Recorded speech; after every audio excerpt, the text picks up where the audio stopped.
নমস্কার বন্ধুরা, চলে এসেছি নতুন একটা ভিডিও নিয়ে। তা আজকে ভিডিওর যে টপিকটা হলো সেটা হলো যে বড় পাখি কেনা ভালো না ছোট পাখি কেনা ভালো, এবং পাখি কেনার জন্য কি কি গুরুত্বপূর্ণ জিনিস যেগুলো আপনার জানা দরকার, যে পাখি কেনার আগে আপনি যদি জেনে যান তাহলে কিন্তু আপনি পাখি কেনার ক্ষেত্রে খুবই ভালো রেজাল্ট পাবেন। পাখি আপনি কিনতে পারেন তাহলে কিন্তু আপনি ভবিষ্যতে তার থেকে কিন্তু ভালো রেজাল্ট পাবেন। তা সুতরাং আপনার টাকার পিছনে না দৌড়িয়ে আপনি যদি ভালো জিনিস বা ভালো কোয়ালিটির জিনিসের উপর যদি ফোকাস করেন তাহলে কিন্তু আপনার বাড়িতেও সুন্দর কোয়ালিটির বাচ্চাও আসতে পারে।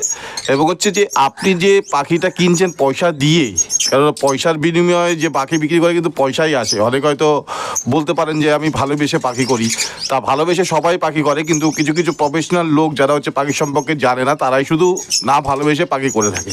আর আমি, আপনি, আমার মতন আরও 10 জন যারা ভিডিওটা দেখছেন সবাই কিন্তু পাখি ভালোবেসেই করে। এবং পাখি যখন ব্রিডিং বেশি হয়, মানে বেশি পরিমাণে যখন বাচ্চা হয়, সমস্ত পাখি তো রাখা যায় না, সেই ক্ষেত্রে তাদের বিক্রি করতে হয়, তার বিনিময়ে কিছু অর্থ উপার্জন হয়। এটা অস্বীকার করার কোনো জায়গা নেই। কিন্তু আজকে যে বিষয়টা নিয়ে আমি আলোচনা করবো সেটা পাখি কিনতে গেলে আপনার কী কী সাবধান অবলম্বন করে চলা উচিত, সেই বিষয় নিয়ে আজকে টপিকে আলোচনা করব। তা প্রথমেই আমি বলবো যে যারা যারা ভিডিওটা দেখছেন, যদি ভিডিওটা আপনাদের উপকারে লেগে থাকে তো অবশ্যই চ্যানেলটিকে সাবস্ক্রাইব করে রাখবেন, আর পাশে থাকা বেল আইকনটি টিপে অলে সেট করে রাখবেন। আর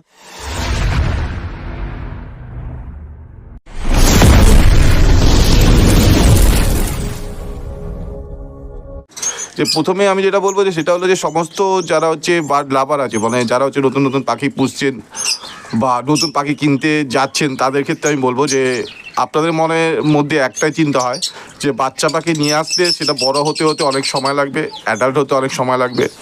তা অ্যাডাল্ট হতে সময় লাগলে আমি ডিম বাচ্চাটাও দিতে পাবো। আর যদি আমি অ্যাডাল্ট পাখি কিনি তাহলে আমি তাড়াতাড়ি করে তার থেকে ডিম বাচ্চা আমি পেয়ে যাবো এবং আমার ঘরে ছোটো ছোটো বাচ্চা উঠবে। সেটা আমি পয়সার মানে লেনদেনের কথা আমি বাদ দিয়েই আমি ব্যাপারটা বললাম, কারণ এই চিন্তা ভাবনাটা যত পাখি প্রেমী আছে সবার মধ্যে প্রথম অবস্থায় আসে, আমারও একটা সময় এসেছিল। কিন্তু একটা জিনিস মাথায় রাখতে হবে যে আমার বাড়িতে যদি আপনি অ্যাডাল্ট পাখি কেনেন, কথার কথা বলছি, আমার ধরুন 15 জোড়া লাভবার্ড আছে বা 10 জোড়া গোল্ডেন আছে, আমি যদি অ্যাডাল্ট পেয়ার বিক্রি করি, আমার 10 জোড়া গোল্ডেনের মধ্যে যেই গোল্ডেনের পেয়ারটা সব থেকে বাজে সেটাই কিন্তু আমি সবার আগে সেল করবো।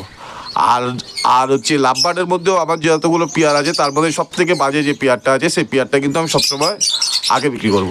এবার কিছু কিছু ক্ষেত্রে হয়ে যায় অনেকে পুরো ফার্মটাকে বিক্রি করে দেয়, বা যারা ওয়ার্কিং কাজ করে, মানে নতুন নতুন মিউটেশন নিয়ে কাজ করে, তাদের ব্যাপারে আলাদা, তাদের ব্যাপারটা আলাদা। তাদের ঘরের পাখি কারা একটা মিউটেশন থেকে একটা মিউটেশনের বাচ্চা পেয়ে গেলে তখন পুরোনো মিউটেশনের যে পাখিগুলো আছে সেইগুলো কিন্তু তারা সেল করে দেয়, অথবা ওর জোড়া ভেঙে নতুন জোড়া তৈরি করার জন্য হয়তো মেলটাকে তার কাজে লাগলো না, মেলটাকে ছেড়ে দিল, বা ফিমেলটাকে তার কাজে লাগলো না, সেই ফিমেলটাকে ছেড়ে দিল।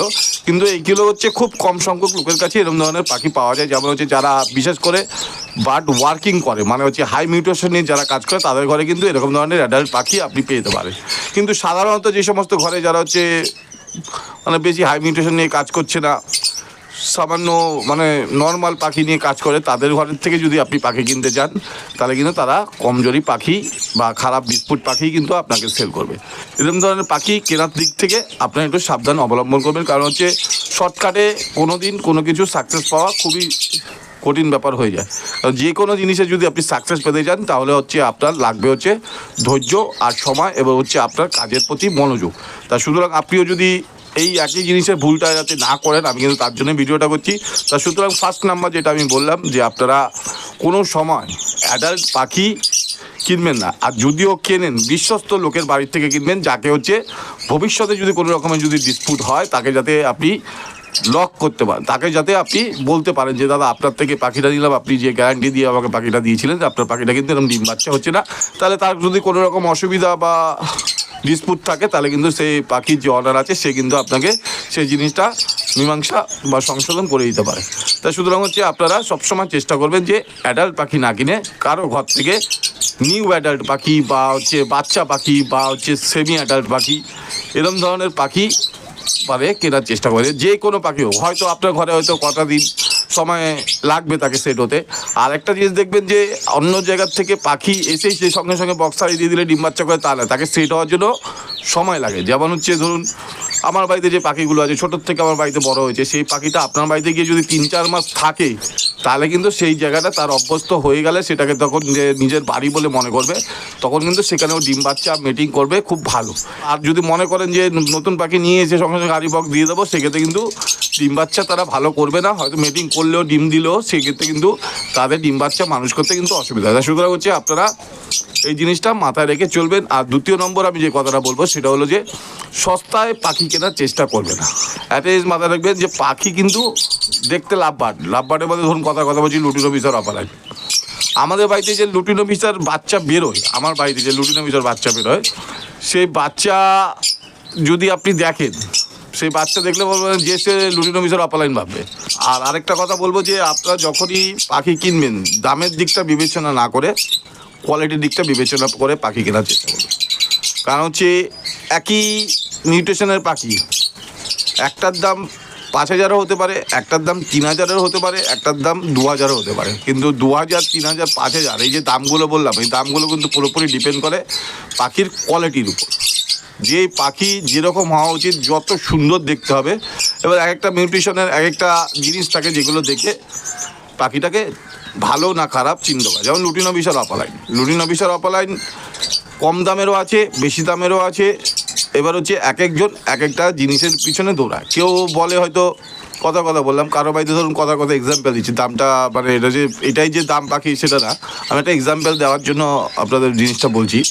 ধরুন কারো বাড়ির পাখিটা 5,000 টাকা দাম, একটা লুটিনো বিশাল অফলাইনের কোয়ালিটি তার কিন্তু টেল মার্কিংয়ের উপর পুরোটা ডিপেন্ড করে। তার সঙ্গে সঙ্গে তার হচ্ছে মুখের উপরে যে মার্কিংটা আছে বুক অবধি, যে এই জিনিসটা যত ডিপ হবে, যেমন হচ্ছে লুটিনো বিশাল অফলাইনের মধ্যে যত ওই লুটিনো বিশাল অফলাইনের যে রেড ভাবটা যত ডিপ টকটকে লাল হবে, টেলের যে মার্কিংটা আছে সবকটা টেলে ওই যে মার্কিংটা আছে মানে মুখের কালার আর লেজের কালার, যে লাল ভাবটা থাকবে, সে লাল ভাবটা যত যার ডিপ হবে তার কিন্তু পাখিটার কোয়ালিটি তত ভালো হবে। তা সুতরাং হচ্ছে যার বাড়িতে 5,000 টাকা দাম তার কোয়ালিটি একরকম, আর একটা হচ্ছে যার বাড়িতে ওই লালটাই দেখবেন যে হালকা লাল, লেজের দিকটা দেখবেন হালকা কালার। দুটো পাখি দামেরও ডিফারেন্স হবে, তার সঙ্গে সঙ্গে কিন্তু কোয়ালিটিরও ডিফারেন্স হবে। তাই সুতরাং হচ্ছে যে দামের পিছনে না দৌড়ে আপনারা যদি কোয়ালিটির পিছনে দৌড়ান এবং যদি খরচা করে যদি একটু বেশি দাম দিয়ে পাখি কেনেন, তাহলে কিন্তু মাথায় রাখবেন যে ভবিষ্যতে যখন ওই একই পাখির ব্রিডিং 10টা লোক করবে, তার মধ্যে কিন্তু যার বাড়ির পাখিটা বেটার হবে, কোয়ালিটি ভালো হবে, তার বাড়ির যখন পোস্টটা যখন সবাই দেখবে, সবাই কিন্তু চোখ তার দিকেই আটকাবে। এবং যারা অরিজিনাল পাখি চেনে তারা কিন্তু ওই কোয়ালিটি পাখিটাই 2 পয়সা বেশি দিয়ে হলেও কিন্তু সেই দামের জিনিসটাই কিনবে। তা সুতরাং হচ্ছে আপনি যে কোয়ালিটিটাই কিনুন না কেন, ভালো কোয়ালিটিটা কেনার চেষ্টা করুন, যাতে হচ্ছে ভবিষ্যতে 10 জনের মধ্যে যখন আপনার কম্পিটিশন হবে, তখন যাতে পাখির ওই কোয়ালিটি যাতে আপনারটাই 10 জনের মধ্যে বেস্ট হয়, সেই চিন্তাভাবনা নিয়ে পাখি কেনার চেষ্টা করবেন।